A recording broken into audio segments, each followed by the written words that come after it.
আসসালামু আলাইকুম রহমতুল্লাহ। রাকিব জব কেয়ারের পক্ষ থেকে সবাইকে জানাচ্ছি আন্তরিক শুভেচ্ছা। আজকে আমরা বিসিএস এ শতকরা থেকে এসেছে এরকম 4টি প্রশ্ন সমাধান করব ইনশাল্লাহ। দেখেন, প্রথম প্রশ্নে বলা আছে 13 সমস্ত 3/4% এর মান কত। 13 সমস্ত 3/4% এর মান কত, এটি আমাদেরকে ভগ্নাংশে বের করতে বলেছে। এখন দেখেন, 13 সমস্ত 3/4, এখন এই সমস্তকে যদি আমরা ভেঙে সাধারণ ভগ্নাংশে নিয়ে আসি তাহলে আমরা কিভাবে আনতে পারি? এই 13-র সাথে 4 গুণ, এর সাথে 3 যোগ। এখন 13-র সাথে 4 গুণ করলে হয় 52, এবং 52-এর সাথে 3 যোগ করলে হয় 55, এবং নিচে থাকবে 4। এই সমস্তকে আমরা যদি এইভাবে যদি ভগ্নাংশ আকারে আনতে চাই তাহলে এরকম আসবে। এখন এটি ছিল কি পার্সেন্টেজ, এটিও কি এত পার্সেন্ট। এখন এত পার্সেন্টের মান কত? আমরা জানি কি যে 10% অথবা x%। x% আমরা লিখি কি যে x ভাগ 100। অনুরূপ এটিকেও আমরা একইভাবে লিখব যে নিচে হচ্ছে কি 100, উপরে হবে 55/4। এখন এটা সমান আমরা লিখতে পারি যে 55/4। এই ভাগ এটিকে আমরা যদি গুণ দেই তাহলে 100-র নিচে মনে মনে একটা 1 আছে, এই 1 যাবে উপরে, 100 আসবে নিচে।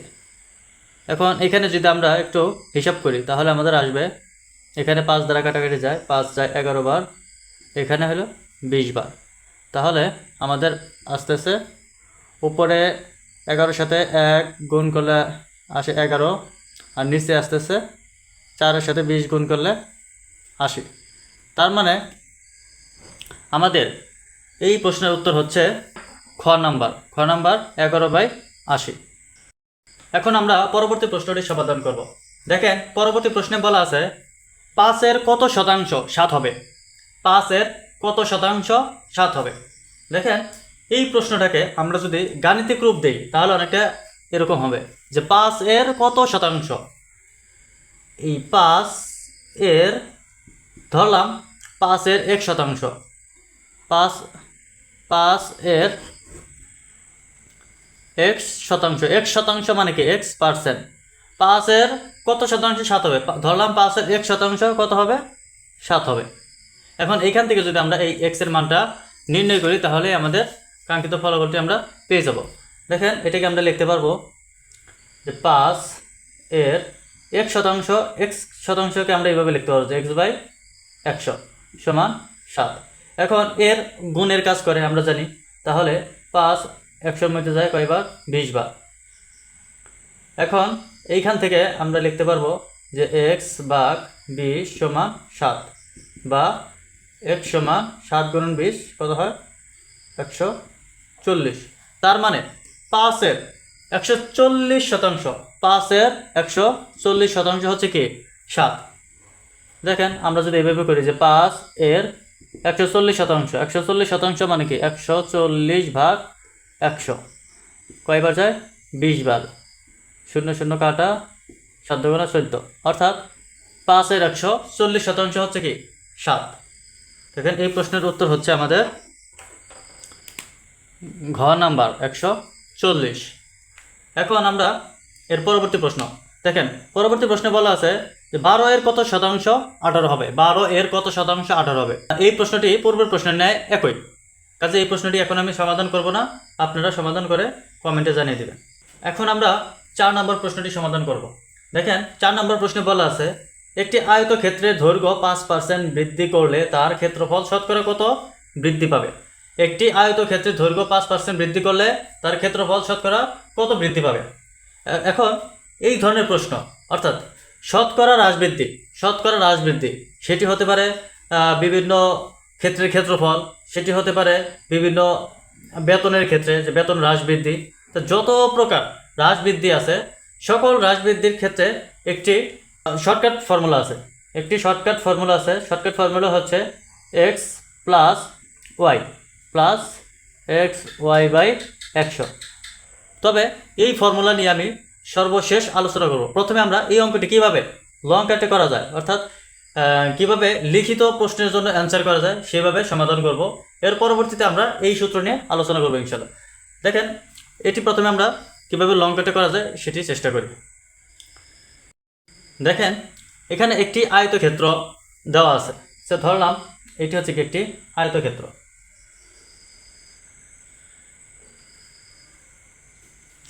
এই আয়তক্ষেত্রের দৈর্ঘ্য হচ্ছে এক্স, প্রস্থ হচ্ছে ওয়াই। এখন এই আয়তক্ষেত্রের দৈর্ঘ্যটি 5% বৃদ্ধি করার ফলে যে ক্ষেত্রফল আসবে সেই ক্ষেত্রফলটা শতকরা কত পার্সেন্ট বৃদ্ধি পাবে, আগের তুলনায় কত পার্সেন্ট বৃদ্ধি পাবে সেটি আমাদের নির্ণয় করতে বলছে। এখন ধরলাম পূর্বে যে ক্ষেত্রফলটি ছিল, অর্থাৎ পূর্বে যে আয়তক্ষেত্রটি ছিল সেই আয়তক্ষেত্রের দৈর্ঘ্য হচ্ছে এক্স, প্রস্থ হচ্ছে কি ওয়াই। তার মানে এই আয়তক্ষেত্রের ক্ষেত্রফল হবে কি এক্স ওয়াই। অর্থাৎ পূর্বে যে আয়তক্ষেত্র ছিল সেই আয়তক্ষেত্রের ক্ষেত্রফল আমাদের পেলাম কত এক্স ওয়াই। এখন এই আয়তক্ষেত্রের দৈর্ঘ্য আমাদের কি করেছে 5% বৃদ্ধি করেছে। আচ্ছা, ধরলাম 5% বৃদ্ধির ফলে আয়তক্ষেত্রটি হচ্ছে কি এটি, দৈর্ঘ্য 5% বৃদ্ধির ফলে, অর্থাৎ এই প্রস্থ আগে যা ছিল তাই থাকবে, দৈর্ঘ্য কি করেছে 5% বৃদ্ধি করেছে। এখন দৈর্ঘ্য 5% বৃদ্ধি করেছে। এখন বৃদ্ধির পর এই যে এখানে যে দৈর্ঘ্যটা আছে এই দৈর্ঘ্যটা কত, এইটুকুর পরিমাণটা আমরা এখন বের করব।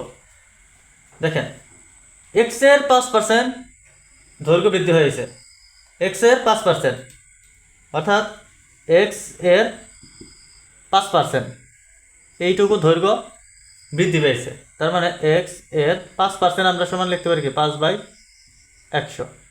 এখন 5 100 মধ্যে যায় 20 বার, তার মানে এটিকে আমরা লিখতে পারি কত x/20। তার মানে এইটুকু পরিমাণ বৃদ্ধি পেয়েছে।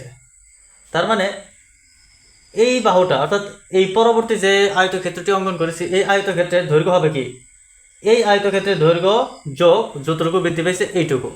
তার মানে আমরা লিখতে পারি কি এই আয়তক্ষেত্রের দৈর্ঘ্য এক্স যোগ যতটুকু বৃদ্ধি পেয়েছে x/20, এইটুকু হচ্ছে কি এই আয়তক্ষেত্রের দৈর্ঘ্য। তার মানে এটিকে আমরা যদি একটু সমাধান করি তাহলে আসবে কত, 20 হচ্ছে লসাগু, এখানে আসবে 20x + x সমান 21x/20। তার মানে আমাদের এই দৈর্ঘ্যটাই হচ্ছে কত 21x/20। দেখেন, একটু চিন্তা করেন, একটি আয়তক্ষেত্র আমরা প্রথমে ধরে নিয়েছি যার দৈর্ঘ্য হচ্ছে এক্স, প্রস্থ হচ্ছে ওয়াই, তাহলে ওই আয়তক্ষেত্রের ক্ষেত্রফল হবে এক্স ওয়াই। এখন এই আয়তক্ষেত্রের দৈর্ঘ্য যদি 5% বৃদ্ধি করা হয়, 5% যদি বৃদ্ধি করা হয় তাহলে দৈর্ঘ্য হবে কত 21x/20। প্রস্থ যেহেতু বৃদ্ধি করে নাই তাহলে সেজন্য আমরা কি প্রস্থ ওয়াই এটি রেখেছি।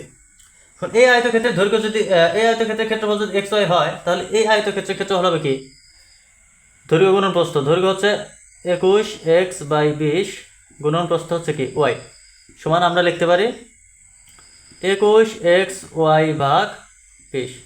তার মানে এই আয়তক্ষেত্রের অর্থাৎ দৈর্ঘ্য 5% বৃদ্ধি হওয়ার পর এই আয়তক্ষেত্রের ক্ষেত্রফল হচ্ছে 21xy/20। তার মানে ক্ষেত্রফল কত বৃদ্ধি পেল দেখেন। এখন এই যে বড় ক্ষেত্রের ক্ষেত্রফল থেকে যদি এই ক্ষেত্রের ক্ষেত্রফল যদি আমরা বাদ দেই তাহলে যতটুকু পরিমাণ বৃদ্ধি পেয়েছে ওইটুকু পরিমাণ বের হবে। বিষয়টি আমি বোঝানোর জন্য দেখেন, এই ক্ষেত্রফলটা এইটুকু পরিমাণ এবং 5% বৃদ্ধি হওয়ার ফলে এইটুকু পরিমাণ ক্ষেত্রফল বৃদ্ধি পেয়েছে। এখন আমরা যদি এই সম্পূর্ণ ক্ষেত্রফল থেকে এই পরিমাণ ক্ষেত্রফল যদি বাদ দিই, অর্থাৎ এই পরিমাণ ক্ষেত্রফলের এইটুকু ক্ষেত্রফল হচ্ছে কি এক্স ওয়াই আর সম্পূর্ণ ক্ষেত্রফল হচ্ছে কি এইটুকু, অর্থাৎ এই সম্পূর্ণ ক্ষেত্রফল থেকে যদি আমরা এই ক্ষেত্রফল যদি বাদ দিই তাহলে আমাদের এই যে নতুন যে যতটুকু ক্ষেত্রফল বের হয়েছে এইটুকু ক্ষেত্রফল আমাদের কি এইটুকু ক্ষেত্রের ক্ষেত্রফল আমাদের বের হবে। এখন আমাদের দেখি কতটুকু পরিমাণ ক্ষেত্রফল বৃদ্ধি পেল, যে 21xy/20 বিয়োগ xy, অর্থাৎ এই ক্ষেত্রফল থেকে যদি এই ক্ষেত্রফল আমরা বাদ দেই তাহলে যতটুকু পরিমাণ ক্ষেত্রফল বৃদ্ধি পেয়েছে ওইটুকু পরিমাণ আমরা পেয়ে যাব। এখন এখানে লসাগু হচ্ছে কি 20, 21xy বিয়োগ 20xy সমান আমরা লিখতে পারি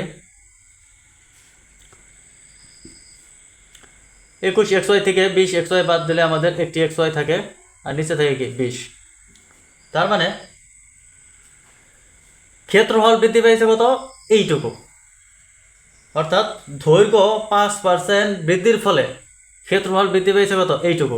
এখন এটিকে আমাদের শতকরাতে প্রকাশ করতে হবে। অর্থাৎ যখন আমরা এটিকে শতকরা, যেহেতু এটি আমাদের প্রশ্নে শতকরাতে বের করতে বলছে, এই জন্য আমরা এটিকে শতকরাতে প্রকাশ করবো। এখন কীভাবে করতে পারি আমরা দেখেন, ক্ষেত্রফল যখন xy ছিল, ক্ষেত্রফল যখন xy, তখন ক্ষেত্রফল বৃদ্ধি পায় কত? xy/20। ক্ষেত্রফল যখন xy, তখন ক্ষেত্রফল বৃদ্ধি পায় xy/20।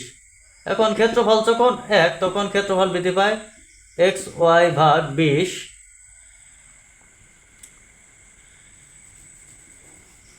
xy/20। এখন এটি ওই পাশে গিয়ে হবে কি ভাগ, ভাগ হইলে আবার যদি আমরা গুণন করি তাহলে আসবে কি 1/xy। আবার ক্ষেত্রফল যখন 100, যেহেতু আমাদের শতকরা বের করতে বলেছে এই জন্য আমরা ক্ষেত্রফল যখন 100, তখন xy/20 গুণন 1/xy। এখন আগে ছিল 1, এখন কি 100, তার মানে ওটা ওই পাশে গিয়ে কি হবে? গুণন।